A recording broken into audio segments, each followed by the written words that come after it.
성도 여러분을 축복합니다. 오늘부터 12주 동안 주기도문을 강해하려고 합니다.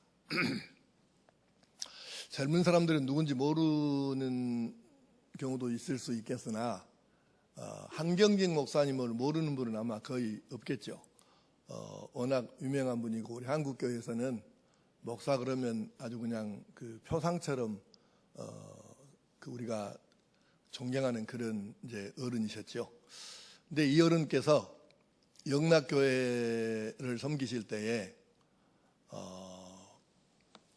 주기도문, 십계명, 사도신경 이 세 가지를 7년마다 이렇게 반복해서 주일 낮예배 때 강해를 하셨다고 해요. 왜 그러셨을까? 이제 이 세 가지가 사실 우리 기독교에서 가르치는 교리의 어떤 핵심, 신앙을 우리가 삶으로 적용해야 될 핵심, 이런 것들, 그 다음에 성경을 요약하는 어떤 핵심, 이런 것들이 여기에 다 포함되어 있다는 거죠. 그래서 이것을 알아야 바르게 믿고 제대로 믿을 수 있다.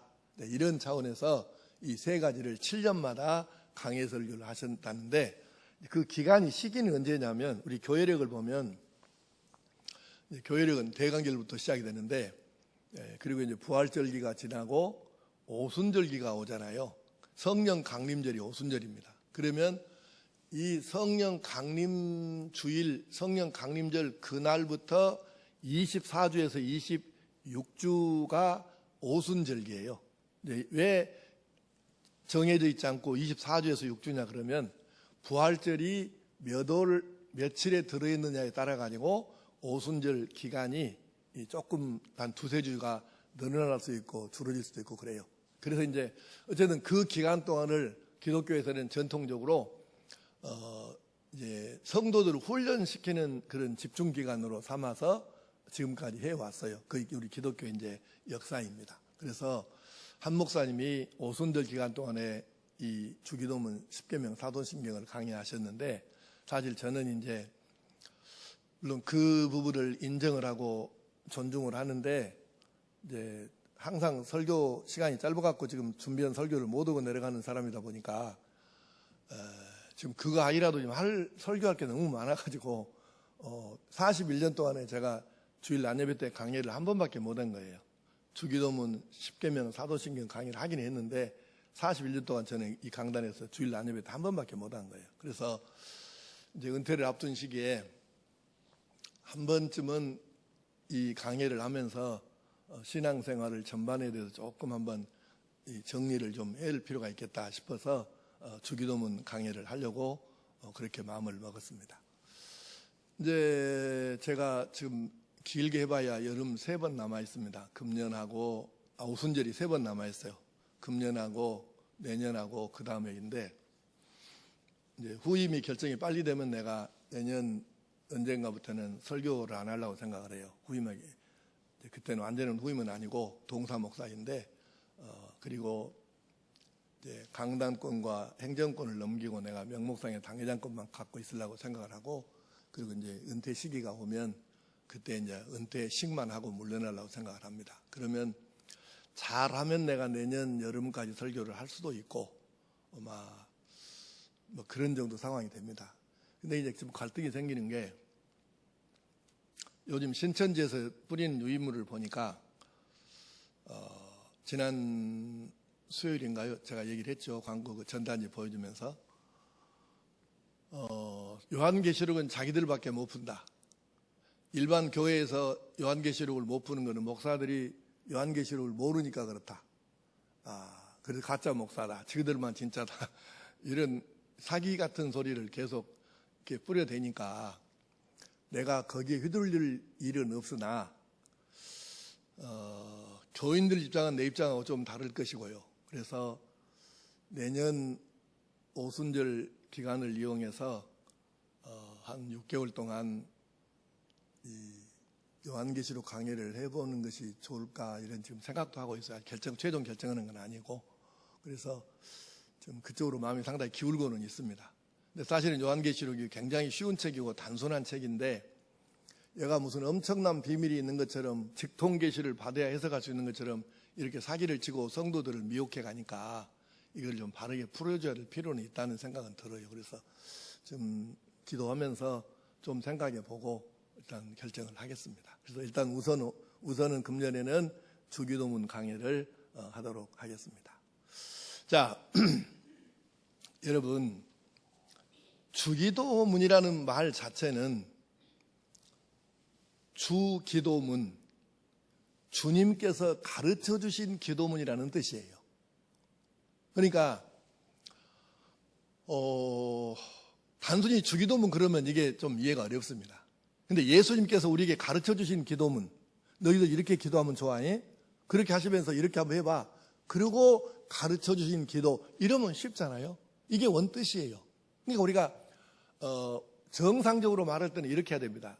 주기도문을 외우자 그러기보다는 주님께서 우리에게 가르쳐 주신 기도문으로 함께 기도드립시다. 이렇게 해야 정상적인 바른 이제 이해와 표현이 되는 거예요. 근데 이제 사도신경도 마찬가지거든요. 문자대로 해석하면 무슨 뜻이냐면은 사도들이 고백한 믿음의 성경 또는 성경의 내용 뭐 이런 뜻이에요. 사도들이 고백한 신앙이지 내가 고백한 신앙은 아니었어요. 그러니까 우리가 이것을 얘기할 때 사도신경을 하자고 할 때는 이렇게 해야 되는 거예요. 정확하게 말하면 사도들의 신앙을 오늘 나의 신앙으로 고백합시다. 이런다든지 사도들의 신앙 고백으로 우리가 이 시간 함께 신앙을 고백합시다. 이렇게 하면 정확한 거예요. 근데 내가 오늘 일부 예배 때 본인이 나와 있어 앉아 있어 내가 왜 그렇게 고치라고 해도 안 고치냐고 내가 우리 부목사님한테 이랬는데 이렇게 얘기하는 거예요. 우리 부목사 세 사람 중에 한 사람이 사도신경 하심으로 신앙을 고백합시다 이러는 거예요. 이게 지금 잘못된 거예요. 그러니까 사도신경으로 우리의 신앙을 고백합시다까지는 조금 부족해도 그건 넘어갈 수 있어요.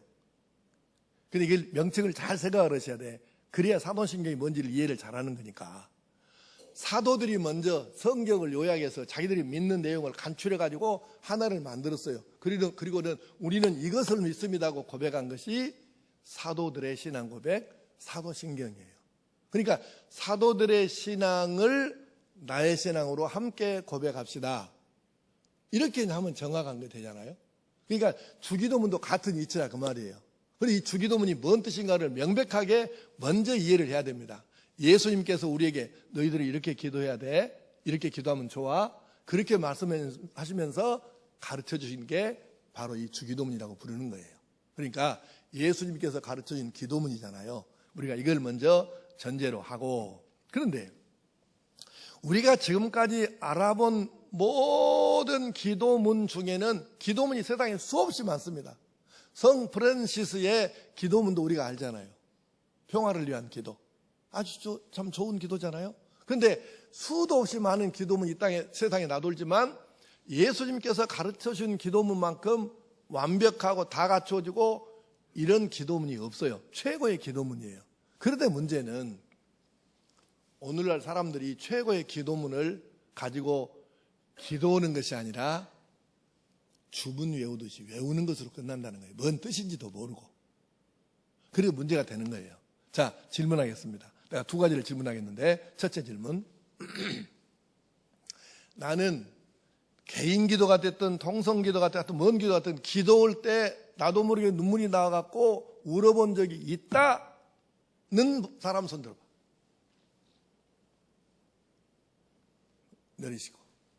거의 대부분 손 들잖아요. 두 번째 질문. 나는 주기도문으로 기도할 때 울어본 적이 있다? 손 들어보세요. 내리세요. 네 사람, 다섯 사람 있네요. 일부 예배는 7사람, 수가 좀 더 나왔으니까 7사람 있더라고. 그래도 없을 줄 알았더니 5명이라도 있는 게 다행인데 이게 너무 신기하지 않습니까? 왜 자기가 기도할 때 많이 울어본 사람은 경험은 다 있는데 최고의 기도문이라고 하는 주님께서 가르쳐준 기도문으로 기도할 때는 왜 눈물이 안 나오냐? 이거 이상하지 않아요? 여러분이 아무리 기도를 잘한들 예수님께서 가르쳐준 기도문만큼 그렇게 기도가 되겠어요? 근데 여러분이 기도할 때는 눈물이 나오는데 최고의 기도문으로 기도할 때 눈물이 안 나오냐고. 외우는 거예요, 그냥. 이걸로 기도하는 게 아니고. 예수님께서 너희는 이렇게 기도하라고 가르쳐 주셨잖아요. 그러면 이렇게 기도를 해야 될 거 아니에요. 근데 이거를 기도하는 것이 아니라 주문 외우듯이 외우는 거죠. 그러니까 은혜가 안 되고 눈물이 안 나와. 지금 여기서 이렇게 설명하고, 자, 우리 주님께서 가르쳐 준 기도로 기도합시다. 그렇게 내가 하고 이제 기도를 시작해도 주기도 모를 때 지금 눈물 나올 사람이 몇 사람 없어. 왜? 이미 머릿속에 그렇게 입력이 돼 있다고. 이게 심각한 문제인 거예요. 최고잖아요. 성경도 똑같아. 최고의 말씀을 주셨는데 성경 읽으면서도 눈물 흘리는 경우가 적잖아요. 자, 넘어갑시다. 어쨌든 그런데 이 주기도문은 예수님께서 우리가 산상순이라고 말하는 그 안에 들어있는 내용인데 이 주기도문을 가르쳐준 배경이 중요해요. 배경이 있어, 배경이. 그냥 어느 날 갑자기 주님께서 기도해라 이러신 거 아니에요. 이 기도를 가르쳐준 배경이 있다고요. 그 배경을 이제 이해를 하면 우리가 쉽습니다. 그 배경이 뭐냐? 당시 사람들도 기도에 대한 생각이 많았어요. 아, 기도해야 되는데 왜 내가 기도가 이렇게 안 하지? 왜 이렇게 못하지? 그 기도를 너무 안 한다는 것에 대해서 너무 다들 안타까워. 지금이나 그때나 나는 기도를 너무 지금 못 하고 있어요. 이건 다 똑같은 생각이 옛날이나 지금이나. 근데 문제는 예수님께서 보실 때는 기도 시간이 짧은 게 문제가 아니었어요. 기도 방법과 내용이 두 가지가 잘못된 거지. 그래서 예수님께서 그렇게 기도하면 안 돼. 그러니까 그렇게 하지 말고 이렇게 기도하라 하고 가르쳐 주는 거예요. 그러면 그 잘못된 기도가 어떤 기도인가 그 내용, 그러니까 그걸 좀 살펴보겠습니다. 자, 마태복음 6장을 보시면 5절부터 8절까지는 잘못된 기도에 대해서 내용을 얘기하시고, 그리고 8절 이어서 9절이 그러니까 너희들은 그렇게 이렇게 잘못된 기도 하지 말고 이렇게 기도해야 돼 하고 가르쳐 주신 게 그게 9절부터 13절이에요. 주기도문이라고 부르는 내용이에요. 그러니까 자, 먼저 배경을 보겠어요. 자, 마태복음 6장 5절에서 8절 말씀 자막을 보시고 천천히 시작. 또 너희는 기도할 때 외식하는 자와 같이 하지 말라. 그들은 사람에게 보이려고 회당과 큰 거리 어귀에 서서 기도하기를 좋아하느니라. 내가 진실로 너희에게 이르노니 그들은 자기 상을 이미 받았느니라. 너는 기도할 때 내 골방에 들어가 문을 닫고 은밀한 중에 계신 내 아버지께 기도하라. 은밀한 중에 보시는 내 아버지께서 갚으시리라. 또 기도할 때 이방인과 같이 중언부언하지 말라. 그들은 말을 많이 하여야 들으실 줄 생각하느니라. 그러므로 그들을 본받지 말라. 구하기 전에 너에게 있어야 할 것을 하나님 너희 아버지께서 아시느니라. 아멘. 자, 이 말씀은 지금 5절과 7절에서 명백하게 말씀하셨어요. 너희는 기도할 때에 외식하는 자와 같이 하지 말라. 7절. 또 기도할 때 이방인과 같이 중언부언하지 말라. 또 8절. 그러므로 그들을 본받지 말라. 이러시니까 이렇게 기도하면 안 된다는 거잖아요. 바리새인들과 이방인이 지금 두 부류가 예로 나와요. 그것들처럼 그 인간들처럼 기도하면 안 돼. 그렇게 기도하면 안 된다니까. 그러니까 그렇게 하지 말고 이렇게 해라. 자, 이렇게 어떻게 돼 있어요? 자, 마태복음 6장 9절만 읽겠습니다. 시작. 그러므로 너희는 이렇게 기도하라. 하늘에 계신 우리 아버지여, 이름이 거룩히 여김을 받으시오며. 자, 지우님하고 띄워보세요. 그대로 놔두세요. 자, 보세요. 지금 8절까지 그렇게 기도하지 말라 이렇게 하셔놓고 9절에 이어서 그러므로 이들이 잘못된 기도를 했지 않냐. 그러니까 너희들은 그렇게 기도하지 말고 이렇게 기도해라 하고 가르쳐 주신 거예요. 그러므로 이렇게 기도하라. 그래서 주기도문을 가르쳐 주신 거예요. 배경 이해되셨어요? 대답을 안 하면 할 때까지 계속 설명을 해야 돼. 내가 이해됐어요? 어째 인자 대답을 하냐고. 바빠 죽겠는데. 자, 그래서 그러므로 너희들 바리새인들처럼 이거 안 된다. 그래서 내가 가르쳐준 대로 해봐. 이렇게 기도해. 그게 주기도문이에요. 배경을 우리가 알아야 돼요. 그러면 이 배경을 가지고 기도의 교훈을 좀 설명하겠습니다. 자, 첫째. 이 지금 배경과 주기도문에서 말씀하시는 내용이 뭐냐면 첫째는 너희는 기도하며 살아라 그 얘기예요. 기도해라. 예. 뭘 어떻게 기도하냐? 그 이따가 계속 말씀할 거고 빌립보서 2장 13절 말씀 시작. 너희 안에서 행하시는 이는 하나님이시니 자기의 기쁘신 뜻을 위하여 너에게 소원을 두고 행하게 하시나니. 아멘. 그러니까 너희는 이렇게 기도하라 하신 것이 기도하라는 얘기라니까요. 그래서 우리는 소원을 두고 하나님께 기도하는 삶을 사는 게 성도의 본분인 줄로 믿습니다. 기도해야 돼요. 두 번째, 바리새인들처럼 이방인들처럼 기도하지 말라는 것입니다. 그렇게 기도하면 너희들 만날 해봐라 안 돼. 응답 안 돼. 못 받아. 안 된대요. 그러니까 그렇게 하지 말고 이방인들처럼 바리새인하지 말라. 그러면 바리새인들과 이방인들이 어떻게 기도했느냐? 첫째, 바리새인들의 기도는 외식적이고 가식적인 기도입니다. 다 하나 물어봅시다. 기도가 여러분 쉬워요? 어려워요? 기도가 쉽다는 사람 손 들어봐. 내리고 어렵다는 사람 손 들어봐. 내리시고. 근데 어째 최 장로님 어렵다고 하는데 부인되는 김 권사님은 쉽다고 할까요? 부부간에. 자, 보세요. 근데 왜 기도가 어렵냐 하면 아마 최 장로님도 장로가 아니었으면 지금 이번 방금 손 안 들었을까 몰라. 근데 이게 무슨 뜻이냐면 자, 그 먼저 부모님한테 아버지 어머니한테 뭔 얘기를 하는데 나는 아버지한테 어머니한테 뭔 말만 하려면 발발 떨려갖고 말을 못 하겠어요. 부모님한테 말하기가 너무 어렵다는 사람 있으면 손 한번 들어봐. 한 명도 없네. 일부에 있다가 한 명 들더라고. 그럴 수 있어요.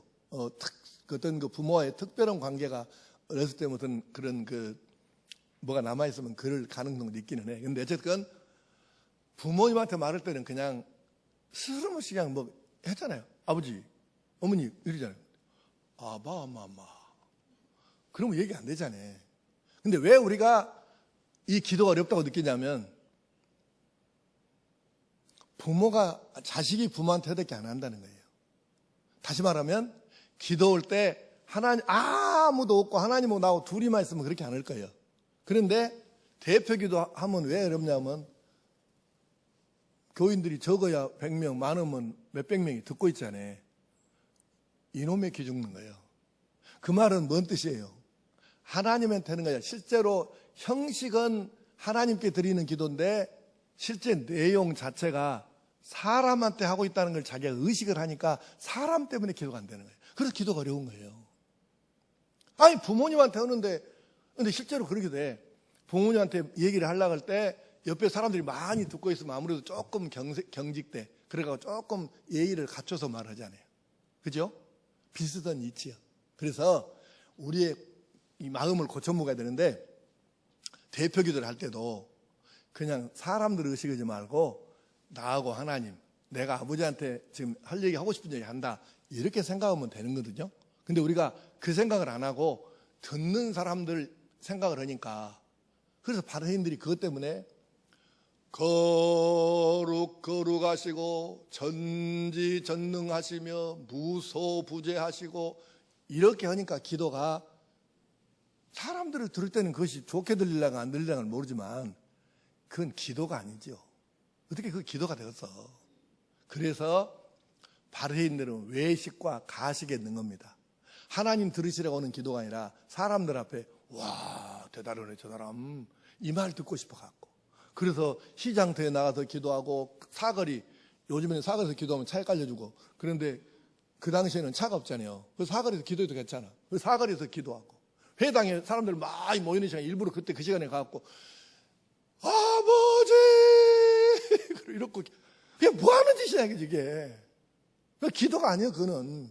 근데 바리새인들은 그렇게 기도하는데 이게 뭐다? 가식이고 외식이에요. 금식 기도하면 티 안 나고 해야 되잖아요. 그런데 일부러 수염만 깎아. 일부러 막 얼굴을 추접시키게 만들어. 나 지금 금식하고 있다 이걸 티내려고. 그게 지금 사람한테 하는 것이지 하나님한테 하는 게입니까 그게? 이게 바로 가식적이. 바리새인이 그렇게 한다. 두 번째. 중언부언하지 말라 이거는 이방인들의 얘기거든요. 이건 무슨 뜻이냐면 밀어붙이는 거예요. 때를 쓰는 거예요. 그리고 반복적으로 막 달달 볶는 거예요.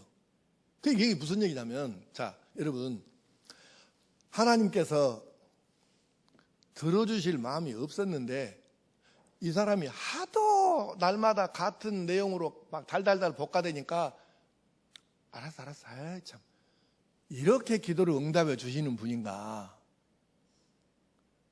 하나님을 오해하면 안 돼요.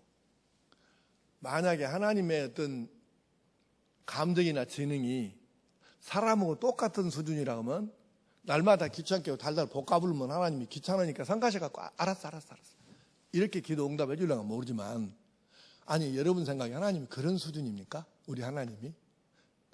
나나 여러분의 그런 정도 감정이나 IQ나 이런 정도 수준이냐고. 그게 이방인들이 하는 중언부언하는 기도예요.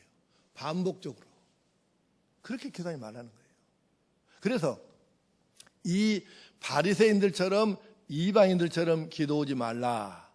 세 번째, 입으로만 기도하지 말라는 거예요. 오늘 이 말씀의 지금 핵심일 수 있는데요.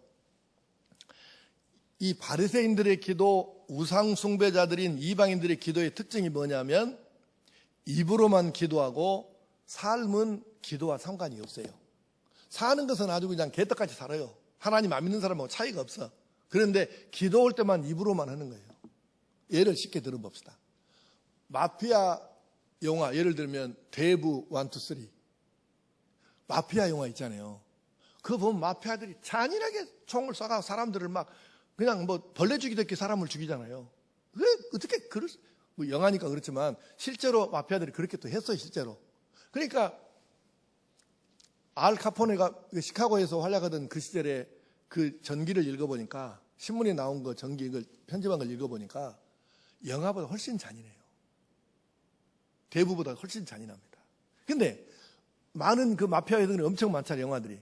근데 그 마피아들이 그렇게 총 쏴가 수많은 사람 죽이고 잔인하고 아주 그 온갖 못된 죄악들을 막 지어놓고, 그리고는 성당에 가갖고 손 모으고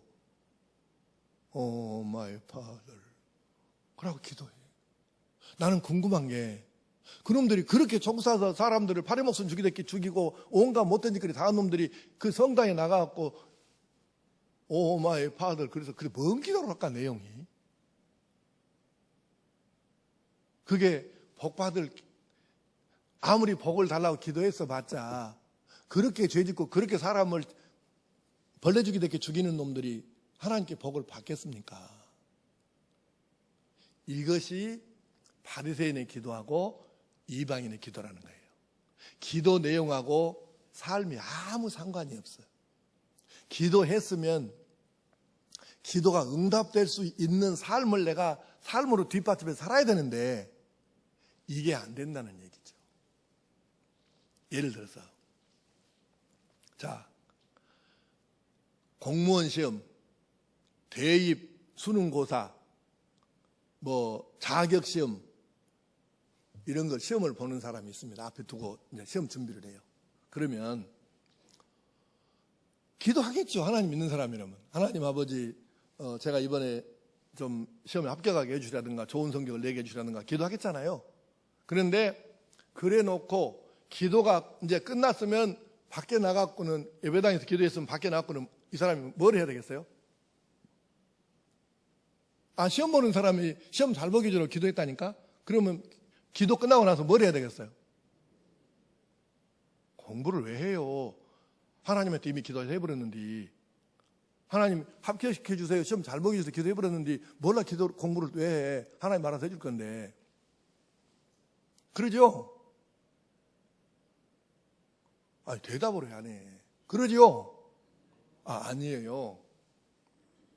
만약에 시험 잘 보게 해달라고 기도한 사람이 기도 끝나고 났으니까 나가지고 나는 이제 하나님이 알아서 해줄 거니까 가자, 오락실로.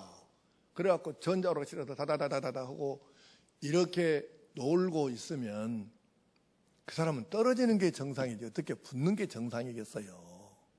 그러니까 기도를 하나님 앞에 시험 잘 보게 해달라고 기도했으면 시험 잘 볼 수 있도록 하나님께서 기억력도 주시고 지혜도 주시고 이해력도 주시고 이렇게 할 수 있도록 해달라고 기도하고, 그랬으면 그 다음에 가서 공부를 열심히 해 하나님께서 기억력도 주시고 이해력도 주시고 할 거 아니에요. 그런데 기도는 시험 잘 보게 해달라고 해놓고 사는 것은 시험 못 볼 짓거리만 하고 있으면 이것이 어떻게 좋은 기도겠냐고요. 그게 바리새인의 기도고 이방인의 기도래요. 또 하나가 있어요. 열심히 공부해야 되니까 나는 이제 시험 합격할 때까지 예배도 안 드리고 그냥 하겠다. 그래서 집에서 예배 시간 되면 교회도 안 나오고 집에서 핸드폰 쪼가리 보고 예배를 드린다네. 이것 갖고 예배를 드린다고 지랄들을 하고 있어요. 아주. 이것 보고 예배라고. 그러고는 가가지고 전화 벨 소리 울리면은 여보세요. 그 지금 예배 드리고 있잖아. 근데 전화기 울리면 보다가 여보세요 전화 받고, 누가 초인종 누르면 또 나가서 사람 보고, 또 화장실 가고 싶으면 가서 소변 보고 오고. 그 예배요? 그 지랄이지. 그게 어떻게 예배요 그게. 그래서 내가 핸드폰으로 예배 드린 거, 그 집에서 드린 건 내가 안 된다고 하는 이유가 그냥 내가 하는 말이 아니에요. 그거 어떻게 그게 예배요. 말도 아닌 소리를. 그러니까 아니 시험 잘 보게 주라고 해놓고 시험 잘 보려고 그냥 계속해서 예배도 안 드리고 교회도 안 가. 그러고 집에서 공부한다고. 이것도 병이다. 이해 안 되는 거죠. 그게 어떻게 말이 되겠어요. 말이 안 되지. 그래서 이런 기도가 바로 입으로만 하는 기도, 바리새인들과 이방인의 기도다. 그러면 주기도문이 왜 중요한가? 잘 들으셔요. 예수님은 이 기도문을 가르쳐 주시고 이 기도하신 내용 그대로를 살아내신 분이에요.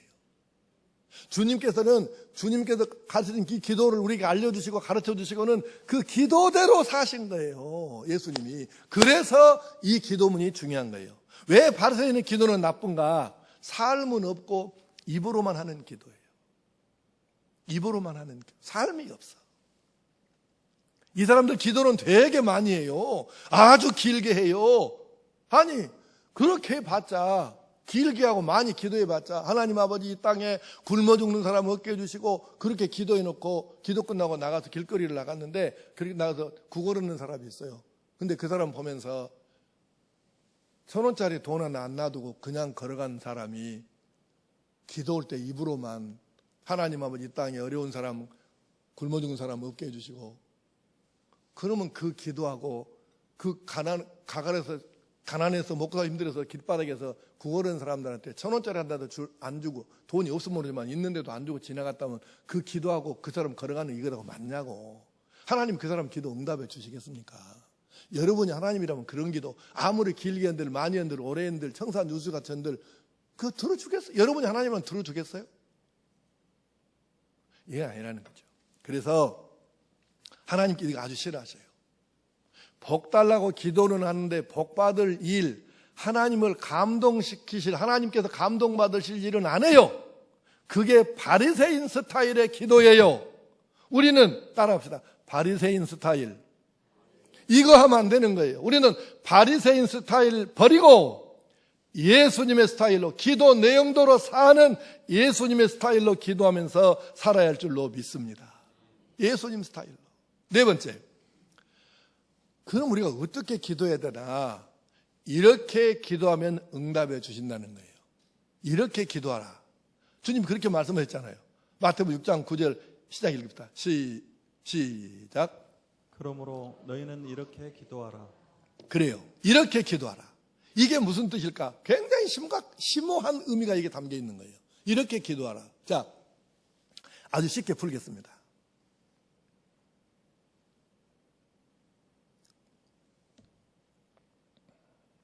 이걸 누구한테 물어봐야 될까? 신홍인 장로님. 지금 장로님의 그냥 세상적인 경제 상황이 지금 넉넉하요? 조금 빠듯하요?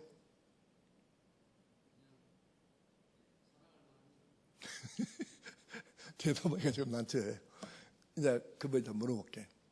근데 아주 친한 친구가 떼돈을 벌어갖고 엄청 많아요. 그래서 만났어. 그랬더니 홍현아, 너 혹시 돈 필요할 일 생기면 어렵게 생각하지 말고 나한테 얘기해라. 그랬어요. 그러면 그 말은 뭔 뜻이겠어요?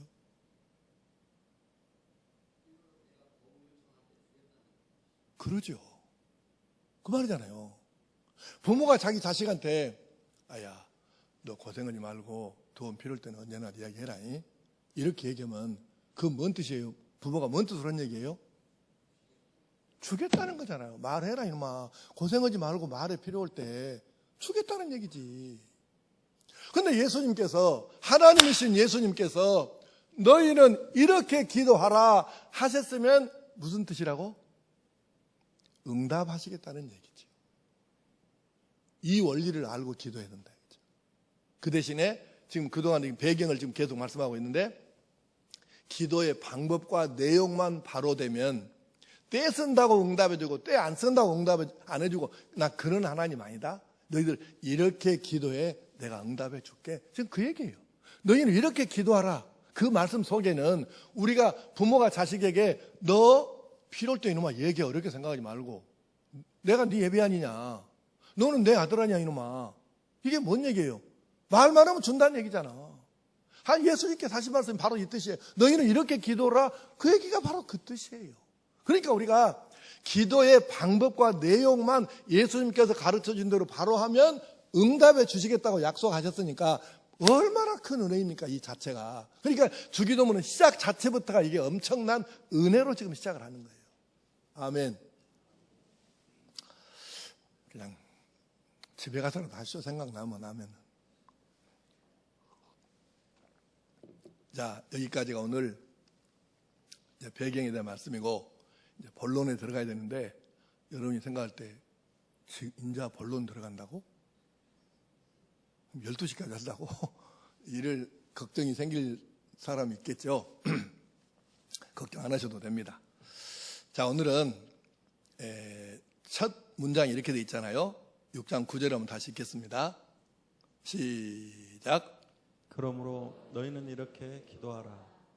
하늘에 계신 우리 아버지여, 이름이 거룩히 여김을 받으시오며. 아멘. 하늘에 계신 우리 아버지여. 하늘에 계신 우리 아버지. 네 단어예요. 이게 첫 문장입니다.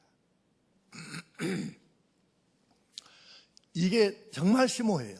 근데 이거를 지금 다 단어 하나를 1시간씩 해야 되기 때문에 오늘은 하늘만 얘기를 하려고 하는데, 우선 그 이전에 하늘에 계신 우리 아버지 했으니까 기도의 대상을 지금 먼저 말씀하는 거예요.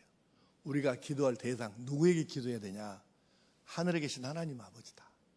그때 여기서 말하는 하늘이 어떤 개념인가만 오늘 생각하고 정리하고 마치겠습니다. 자, 이 하늘이라는, 지금 예수님께서 말씀하신 하늘에 계신 우리 아버지일 때 이 하늘이라는 개념은 좀 어렵습니다. 이 개념이. 이거는 우리 개념이 아니거든요. 한국이나 동양, 중국이나 한국의 그 한자 문화권의 개념이 아니고, 이거는 히브리 문화권의 개념이에요. 하늘이라는 이 개념 자체가. 그래서 우리 개념으로는 아무리 내가 지금 이걸 쉽게 좀 설명하려고 저녁 내 어저께 내가 새벽 3시까지 지금 이것 때문에 준비를 했는데 3시까지 내가 쉬운 말을 못 찾았어요. 그래서 그냥 별수 없이 쉬운 말로 못하고 그냥 일반적인 얘기를 할 수밖에 없어요. 조금 그래서 어려워요. 이해가 좀 안 될 수도 있어요. 근데 이걸 아무리 쉽게 내가 해보려고 찾아봐도 지금 이 답이 안 나왔어요. 그래서 그냥 어려운 얘기로 그냥 할게요.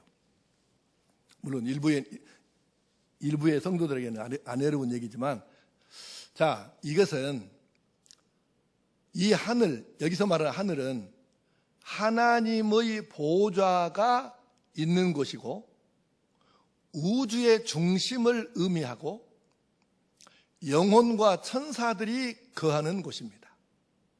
그러니까 이게 잘못하면 공간적인 개념으로 느낄 수 있지만 공간적인 개념이 아니에요.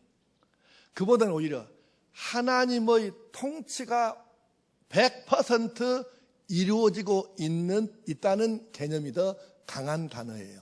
하늘이라는, 그러니까 지금 마태복음, 마가복음, 누가복음, 요한복음에 총 30번 넘게 하나님의 나라가 나오거든요. 그 개념하고 같은 얘기예요. 하나님의 나라, 하늘, 지금 같은 개념이에요. 그러면 이제 이것은 세상이나 땅과 대조되는 의미이기도 해요. 이것은 하늘은 세상과 땅 이것하고 대조되는 거죠.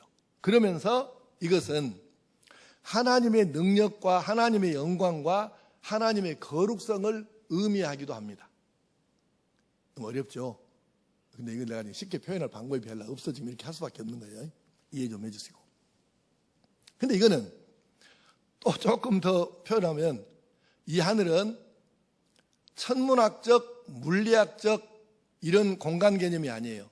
하늘 그러면 우리는 지금 뭐 별이 떠 있고 해가 떠 있고 비행기가 다니고 뭐 로켓 우주선이 막 날아다니고 그 개념의 하늘이 아니라는 거죠. 천문학적, 물리학적 개념이 아니에요.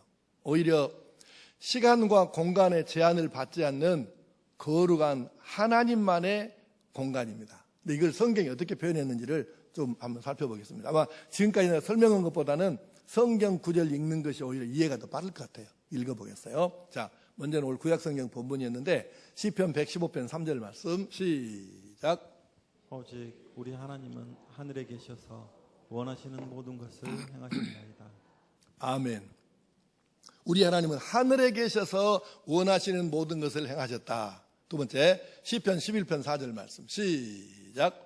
여호와께서는 그의 성전에 계시고 여호와의 보좌는 하늘에 있으며 그의 눈이 인생을 통촉하시고 그의 안목이 그들을 감찰하시도다. 아멘. 여호와의 보좌는 하늘에 있으며 그의 눈이 인생을 통촉하시고 그의 안목이 그들을 감찰하신다. 세 번째 시편 33편 13절 14절을 현대인의 성경 번역으로 시작. 여호와께서 하늘에서 굽어 살펴 전 인류를 보시며 그의 처소에서 세상 모든 사람들을 살피신다. 아멘. 여호와께서 하늘에서 굽어 살펴 전 인류를 보시며 그의 처소에서 세상 모든 사람들을 살피신다. 아마 이렇게 설명하는 것이 성경 읽는 것이 아마 제가 조금 전에 설명했던 것보다 아마 이해가 빠를 거예요. 바로 이런 의미의 하늘을 뜻하는 거예요. 바로 그 하늘에 계시는 하나님께 우리가 기도를 드리는 것이죠. 이제 말씀을 정리하겠습니다. 여러분, 부모와 자녀는 이런 관계거든요.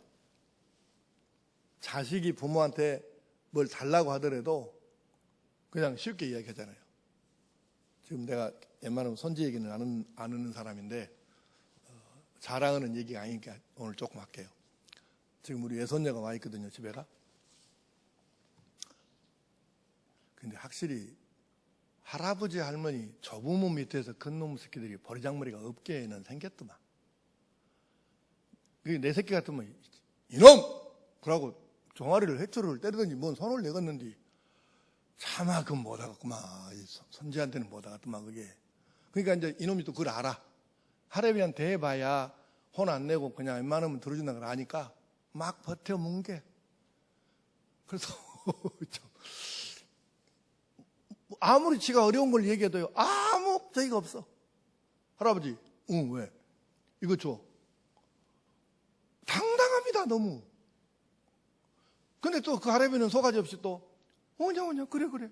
그러고 또 다 해준다. 내가 해본 게 그래 지금. 이게 뭐냐 그 말이에요. 여러분이 하나님한테 몇 개 났습니까? 뭐 우리가 하나님한테 나나 여러분이 하나님께 뭐 이렇게 떼쓸 자격이 지금 있는 것입니까? 근데 우리는 별것을 다 갖고 시시콜콜형부터 엄청난 것까지를 다 하나님께 자연스럽게 달라고 하고 막 하고 막 하잖아요. 근데 또 그러니까 부담 없이 이렇게 누군가에게 조건 없이 부담 없이 달라고 할 수 있는, 부탁할 수 있는 이 관계, 그것이 부모와 자식 관계고 하나님과 성도들의 관계라는 거예요.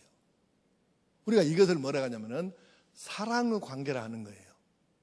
그런데 또 부탁을 받은 양반은 또 당연히 그래야 할 것처럼 말이 안 되는 것까지 이걸 들어주고 오냐 알았어 이러고 해주네.